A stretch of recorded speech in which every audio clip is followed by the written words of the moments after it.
Husband left me to help his female best friend while I'm scared to give birth alone after miscarriages. Later, I found out he cheated on me and they've been together for months. My husband has this best friend, Anna. They've been friends for a long time and dated years ago, mutually deciding that it's best for them to remain friends. I've had no problem with this relationship until now. On the day that I gave birth, Anna's brother got into a car accident. My husband got a call from her in the middle of the night and asked him if he could drop her at the hospital her brother was at, an hour away from us, since she was too scared to drive. My husband agreed, told me quickly while I was half asleep, and rushed out. A few hours later, I had contractions and called my husband. He didn't pick up after multiple tries, so I gave up and called my dad, who drove me to the local hospital, 12 minutes away. I was so scared of giving birth alone since I've had about 3 miscarriages and 1 stillborn. My husband promised me that no matter what, he'd be there for me. Guess what? He wasn't. We called multiple times while I was in labor, and when he finally picked up my dad's call when I was giving birth, saying that he'd misplaced his phone in the chaos, my dad informed him that no matter how fast he drives anymore, he's going to miss the birth of his child. Well, my husband took that as he's already screwed up, so it doesn't matter when he shows up at this point. So when he finally came, our daughter was about 5 hours old, and I'd already moved to the maternity ward when he came. I refused to let him see our baby. Edit, I did let my husband hold and play with the baby after discharge because I was so high on emotions and was shaking when I saw him. I didn't want it to negatively affect my time with the baby. I wanted her birth to be a happy time, and I was already struggling to feed her. My husband was in a bad state and told me to please let him see her, so I told him to stand by the window and held the baby up so he could see her. I told him to then leave and he'll be allowed to interact with the baby at my father's home when we're both well and out of the hospital, and that I was most likely divorcing him. He started bawling and apologizing and defended himself by saying that Anna's brother was in serious critical condition, and although he's fine, Anna needed him, though Anna's parents were there, she's not that close with them and she was in an unbearable state. I told him that I didn't care and that his daughter has already come second to him and all she did was be born. I'm putting my daughters and my health first and won't let her be sidelined. My husband agreed and left. However, Anna called me later and said that I was being controlling and she'd never met someone as cruel as me for not letting a father see his baby. I told her that my husband made his decision and that this was his doing, not mine, but now I can't help but feel cruel in my actions and feel like I'm depriving my baby of both her parents being together. My husband sees her a few hours each day now. Edit 1, I feel like this is useful information and could explain why I was so mad. Anna's brother was not in a life/death situation, he had serious injuries, but most were concentrated on his legs and arm. He did have a concussion but gained consciousness soon. Anna was there along with both her parents who managed all the hospital stuff. My husband was there as emotional support for Anna. I did let my husband see our baby right after I got discharged. Edit 2, husband saw the baby. Husband held the baby. Husband played with the baby. I wanted a couple of days of rest and bonding with the baby since my emotions were so high and I was afraid if my husband was a continuous presence, I'd get stressed and something bad would happen. I told him as such. They spend time together, but I'm still cold with him. I may still be the expletive, but I'm still so mad at him and it's not the first time he put Anna before me. I can forgive the other time since I could handle it, but this time was the straw. I was so scared to hold my baby because I was paranoid the minute I touched her something would happen to her and no one was there to comfort me. I only had my dad, but he wasn't in the delivery room, which is why I'm not too keen on forgiving my husband. Also, we both knew the baby was due anytime now, so I don't understand why my husband didn't have his phone on him. We even tried reaching out to Anna, and she didn't pick up either. After he learned I was giving birth, they already knew that Anna's brother was going to be all right. He spent that time making sure that Anna was okay, and feeding her and then waiting for the brother to regain consciousness. He could have come back after seeing his daughter to talk with the brother. He would have made it back in time. Edit 3, so sorry for all the edits, but someone just messaged me this, what if my baby was born as was stillborn again? He had no way to know since Anna and I didn't have any contact after I gave birth. Thank the stars my baby is healthy and well, but it was a possibility. Comments, Queen Elia NTA. Let's ignore the fact that he ran to her rescue in the middle of the night while you were that far along in your pregnancy. Any decent husband would make sure to have his phone on him 24/7 when not at home with a wife about to give birth. As soon as he found out you were in labor, he should have rushed to be with you. He chose Anna over you and your daughter. He missed the most important moment in your lives to be there for her. Then he called Anna to complain to her about you. I am not a jealous person, but there is no way I would tolerate his behavior, and his hobby is putting Anna before you. I would seriously be considering divorce as well. Marriage counseling at a bare minimum. I would also be concerned about his feelings for Anna. July Anna, I absolutely cannot get over him calling and complaining to Anna and telling her about this. NTA. All these excuses about his phone totally missed the point.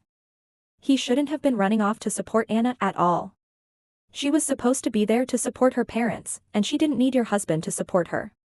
You had already suffered 3 miscarriages, stillbirths, and are terrified of giving birth alone. But still, he chose to prioritize Anna over his actual wife and then decided that his screwing up by not being there for you was an excuse to just stay with Anna. Anna called me later and said that I was being controlling. This really takes the cake. In what universe is it appropriate for her to call and scold you? The fact that she felt it was okay for her to get involved tells you that they are much too emotionally enmeshed for your marriage to survive. Get your life in order and leave them to each other. Abundant monkeys. He's a real piece of work for crying to Anna about it too, especially since he knew his relationship was already at stake. They're clearly having an emotional affair and are probably as well. Plain Jane L03 NTA. I'll say it, they're having an affair. There is no reason he should have left your side. She could have called a taxi. She could have Ubered. Always trust your instincts.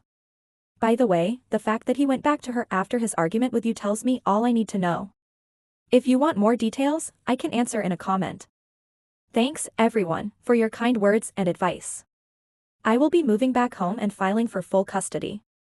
I don't want my baby growing up to be like her father or Anna. He can be fun dad or whatever it is he wants to be. Last edit, I think I'm going to be taking a break from Reddit now because ranting on the internet doesn't seem healthy.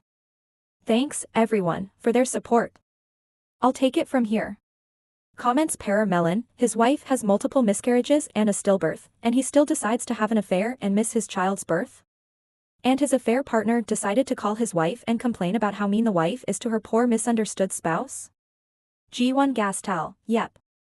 At first, I wasn't going to make a Baru post out of this because the story is relatively simple and familiar, but the more you think about it, the more you realize that this guy and his side piece are exceptionally terrible people. FFS, the guy took off in the middle of the night for a booty call even though the baby was like a jack-in-the-box that was ready to pop out at any moment. Got countless calls that his daughter was being born, knowing that OP might have to face a stillbirth alone but still decided that wasn't important enough for him to finish getting his willy wet. That is one remarkable pass. Don't. 139. To think that he didn't check if his child wasn't a stillborn for 5 hours is the most insane part. This person does not care about anything other than his own pleasure. I'm adding to the list of people whose graves deserve to be pissed on. I'm going to have to drink a lot because that list is getting longer with each post. Who you falla, I did a screenwriting course once many years ago. One of the things that we were taught about drama was to write the story's scenes to deepen the drama. Like you have placed your characters in the worst situation imaginable, and then you have to crank it, make it worse, take it to the apotheosis of terribleness. This poor woman's story does just that. God, I wish her and her baby the best. What a truly terrible man. Phase Step Life 101-1. Anyone who emotionally relies on your spouse that much is bad news. Rushing out in the middle of the night with barely a goodbye. Bad news. 2. Anyone who thinks you're being the big meaning when they're the one who is unreachable for literally no reason is bad news. Poor woman, I hope she finds someone who rocks her world one day and shows her what love actually is, because this swipe sure didn't. 48 Pink Row, especially when your wife is about to have a baby. Doubly so when she's had several miscarriages, stillbirths, and is terrified of giving birth alone. Dude, didn't even pause going out the door. Now, on to the next story. Story 2, chose our daughter's child's birth over our twins' graduation. Now they're giving us the silent treatment and called us trash parents. We're trying to make it up to them, but nothing's working. My husband, 48M, and I, 47F, have 3 wonderful children, twins, 18M and 18F, and an older daughter, 25F. Recently, we were faced with an incredibly difficult situation, and now our twins are very upset with us. We are genuinely torn and wondering if we made the wrong decision. Our older daughter was due to give birth around the same time as the twins' high school graduation. As fate would have it, she went into labor on the exact day of the graduation ceremony. This was our first grandchild, and our daughter was understandably anxious and wanted us by her side. We made the tough call to be there for her, thinking that we could make it up to the twins later. We did inform the twins about the situation, hoping they would understand, but they were clearly disappointed. Since then, they've been giving us the silent treatment and have been ignoring us completely. They've been going out together, buying food for themselves, and even celebrating their graduation without us. It's heartbreaking to see them so hurt and distant. They aren't speaking to their sister either, which makes the situation even more painful. Our son bluntly told us that he values us and his sister more than a baby who has its whole life ahead, while the graduation is a once-in-a-lifetime event. He also warned us not to try talking to his sister, saying she wouldn't bother giving trash parents the satisfaction of a response. I've noticed that my husband is deeply affected by this. He tries to stay strong, but I can see the pain in his eyes every time the twins ignore him or make hurtful comments. He suggested we spend the entire week spoiling them with gifts and special outings to make it up to them.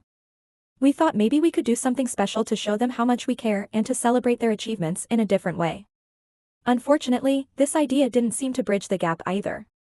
We're genuinely at a loss and filled with regret. We thought they would understand the importance of both events and that we could celebrate their graduation later in a special way. But seeing their reaction, we can't help but wonder if we made a grave mistake. So, AITA for skipping our twins' high school graduation for the birth of our grandchild?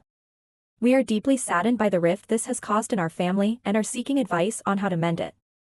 Comments, Corgi Huntress, ETA. After seeing OP's comments, it sounds like they could easily have had at least one parent attend the graduation, and that the elder daughter went into labor and they completely dismissed the twins from their minds.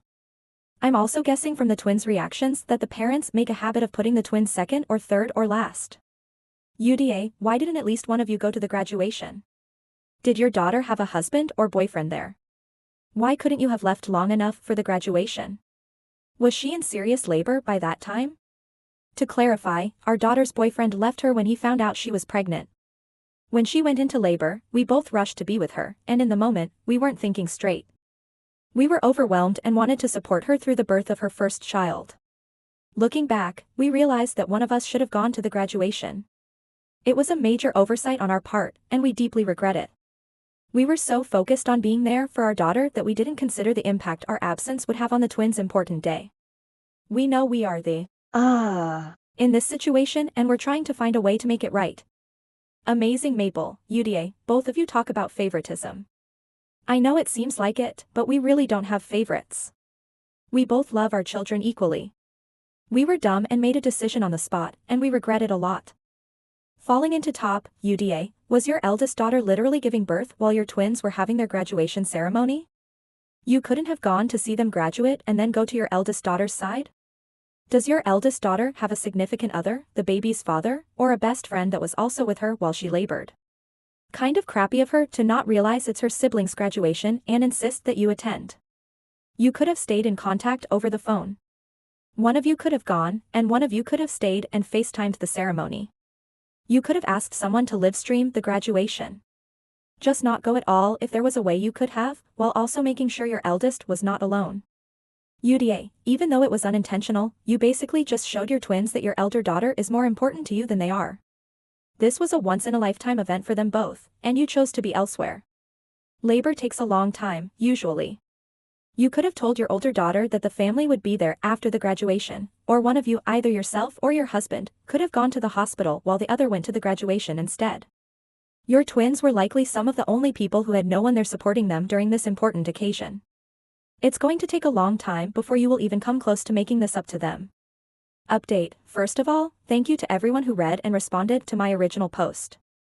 It blew up far more than I expected, and I appreciate all the honest feedback. I want to start by saying that my husband and I love all our children equally and never intended to hurt our twins. We lost sight of how important the twins' graduation was. We made a rash decision, and it was a terrible mistake. To address a common question from the comments, the reason we were in such a hurry to get to our daughter's labor is that when I was pregnant with the twins, I had a miscarriage scare. The fear and anxiety from that experience still haunt me, and when our older daughter went into labor, those emotions came rushing back. We were terrified something might go wrong and felt an overwhelming need to be with her. After reading the comments on my original post, I showed my husband what I had written in the responses we received. He was deeply affected by the feedback and agreed that we needed to apologize sincerely. We decided to have a family meeting. It was one of the hardest conversations we've ever had, but it was necessary. We apologized to our twins, expressing our deep regret for missing their graduation and for the pain we caused them. My husband, with tears in his eyes, admitted that we made the wrong choice and asked for their forgiveness. I followed, echoing his sentiments and apologizing for not being there for them during such an important milestone. The twins were understandably still upset, but they listened. Our son spoke up, saying that while it will take time to heal, he appreciated our apology. Our daughter expressed how much it hurt to feel like they were second place, but said she was willing to work towards rebuilding our relationship. They both ultimately accepted our apologies. We are planning a special celebration just for them, inviting their friends and other family members who supported them. It wasn't a replacement for the graduation we missed, but it was a step towards showing them how much we care. This experience has taught us a valuable lesson about priorities and communication. We are deeply sorry for the pain we've caused, and we hope that with time and effort, our family can heal and grow stronger from this. I'm sorry for hurting my two precious babies, and thank you, Reddit, for being brutally honest.